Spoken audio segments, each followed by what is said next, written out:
Hello world, how's it going? It's James, your hair transplant host, and I'm back with another weekly update. It's now been 8 weeks, or roughly 2 months, since I actually had the procedure performed. I think for the last couple of weeks I've not really been giving myself as much credit as the progress deserves, to be honest. It's only really over the last couple of days that I've started to get a little bit more of a bounce in my step again, because I'm really starting to see growth coming through. I was advised that the growth would really begin to start from the 3rd month, and that you would really start to see the hair thickening up, because after the hair falls out it goes through a dormancy phase from 2 to 3 months. And so now we're at the 2-month mark. I'm actually seeing a lot of progress that I'm really happy with. I can also see it really starting to thicken up, because the hair that was coming through originally was quite downy, really light, not dark in any way, and so didn't really show through on the camera. But it's also really starting to come through on the camera now as well. So if I give you the close-up now, then you'll be able to see what I'm getting so excited and so happy about. So here you can see the sites really that, the sides here.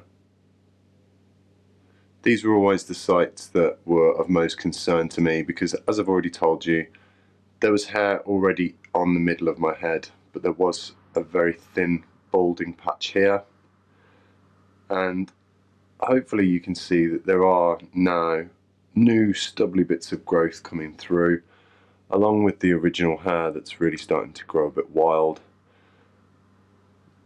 But it's really starting to show through now, and actually the bald patches are really starting to disappear, and I'm left with like quite wiry hair at the moment. But of course, if the thickness really starts to begin to show from the 3rd month onwards, this 2nd month through to the 3rd month is probably going to be the stage where we'll really start to see the most improvements from when I started these weekly updates. You can also see there at the front of my head, I am still getting these spots, and you can see that there's quite a sore one here, and that's coming to a head at the moment. What will probably happen with this is that it will really swell up, and it will go to like maybe 2 to 3 times the size that it is at the moment, and then even just touching it just ruptures it, and it's pretty disgusting. But again, it's a sign of improvement, because there's obviously a hair under there that's causing some irritation. It's not found the right way to grow out of my skin, and as a consequence there's a spot there. So as soon as that spot ruptures, hopefully the hair finds its way out and begins to grow normally like the rest of them. You can see there's also an old spot that's kind of scabbed a little bit. But as soon as they've ruptured, they really aren't that painful. It's just the lead up to them. Maybe what I should actually be looking to do is, now that we've got some quite nice weather in England, maybe I'll take the camera outside, and that way we can get some proper natural light on my head. Maybe the focus on the camera will really improve then as well, just to give you some high definition shots of all of these kind of light baby hairs. So maybe for week 9 I'll give you an outside video if the weather's good. Let's also show you the donor site now as well.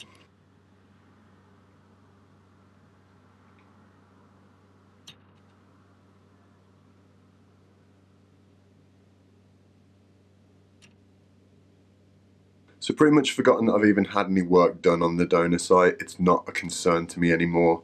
And I know that a lot of people are like worried about scarring and all the rest of it. I can't really see anything, and even if there was scarring there, I think it would be fairly minor. It's not the same as the strip where you have like a big visible scar. For me, tiny kind of dot-like scars are never going to be a problem, so I don't think I'll ever have a problem with keeping my hair short. But on that subject of keeping my hair short, you can also see that I haven't actually shaved my head any time recently. I think one of the reasons why is because I have 4 weeks left now until I can actually treat my hair as normal, and by that I mean I won't have to treat the front side especially. I can use the clippers on the whole area, and I'm really looking forward to that moment, because it's just going to give me the chance to start everything fresh and kind of grow my hair out properly into whatever style I might choose. Again, I've not really thought about what kind of hairstyle I would like, but I'm just really looking forward to being able to use the clippers so that I can just get everything even and nice, rather than this kind of stepped hair that I have at the moment that's really bugging me.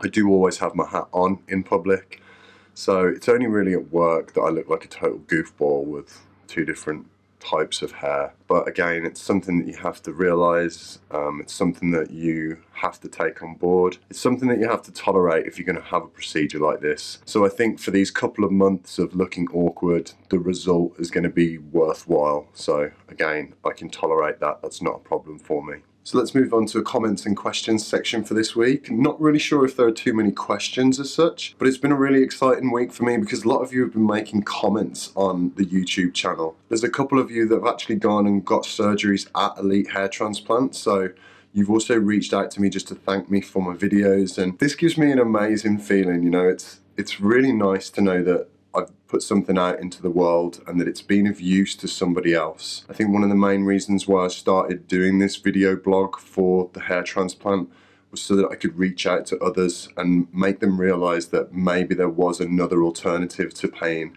£6, £7, sometimes up to £10,000 for a hair surgery, when there was actually decent opportunities out there, much cheaper, and that give you roughly the same outcome as well. I think it's really great that you guys are coming forwards and thanking me for that. It does make me feel very proud to have took this step in the first place, because it's not something that was easy for me to do. Sometimes it can be quite hard for me to step in front of a camera and talk about something that was so personal and such an insecure thing for me. But knowing that there's other people out there that are going through the same thing and that this has helped you has really kind of helped me. So thank you guys, I really appreciate it. So there is also a couple of you now that have come back from your surgery. One question from Freddie is with regards to swelling, and Freddie actually says, how long does it take for your swelling to go away? Now, generally speaking, what they say is that the swelling will start from around day 3 or day 4. And then I think, to be honest, my swelling actually remained for another 3 or 4 days from the day that it emerged. So you're looking probably at just under a week for your swelling to go down. And again, very briefly, I'll just let you know that that's because it's not so much with regards to tissue damage, but it's the amount of anaesthetic that they pump into your head. And because your circulation is quite slow in your head, it takes a long time for your anaesthetic to actually work its way down. And as soon as it does, by that 3rd or 4th day, it then all stays around your eyes, around the bridge of your nose, and it will be noticeable, and you might even have some yellowing, like light bruising on your skin. But it should go after 3 to 4 days, and to be honest, it wasn't really anything painful at all, so you shouldn't be too worried about it. You're just going to look pretty strange, but that's another part of your journey for the next 3 months anyway, so get used to it, guys. Freddie also mentions ice packs and swelling. Now, I did some research into this, and although I can't fully verify this because I didn't use ice on my head, they have recommended not to use ice on your head. The reason being is that the ice can actually contract the swelling, and so it can make it probably more likely that your follicles will be kind of pushed up to the surface.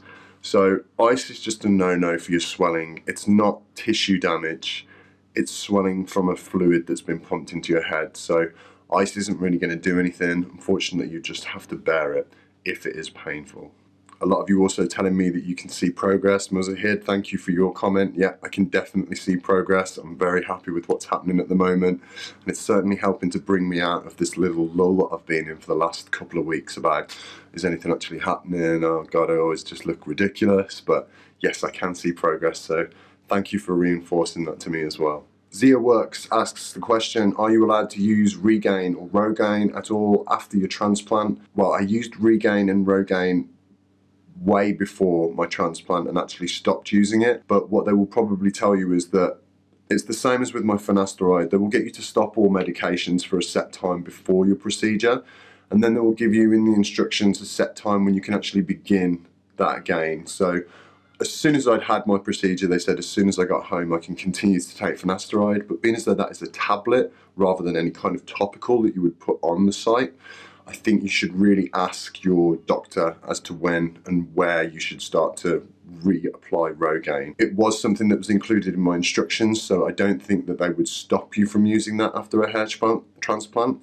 In fact, I think they would probably encourage you to continue that, because with Rogaine and Regain, whatever you want to call it, if you were to stop, then they actually do see some significant loss of hair. So it's one of those products where you do have to continually keep using it, but also just the same as with finasteride as well. So yeah, refer to your doctor. I think that's it for all of the questions this week. So if you do have a question, please let me know. More than happy to answer it within the next video. But also, if you just want to drop me a comment, then I'll try my level best to reply to you as well. For the meantime as well, congratulations to Darren for going and getting his hair transplant. I wish you all the best for your recovery, mate, and please do post a video because it would be great to see the progress with your hair as well. But that's it for now, folks. Anything else, please let me know. I'll be back for week 9 when hopefully I'll see a little bit more progress. So for the meantime, enjoy your week. I'll see you soon. Bye bye.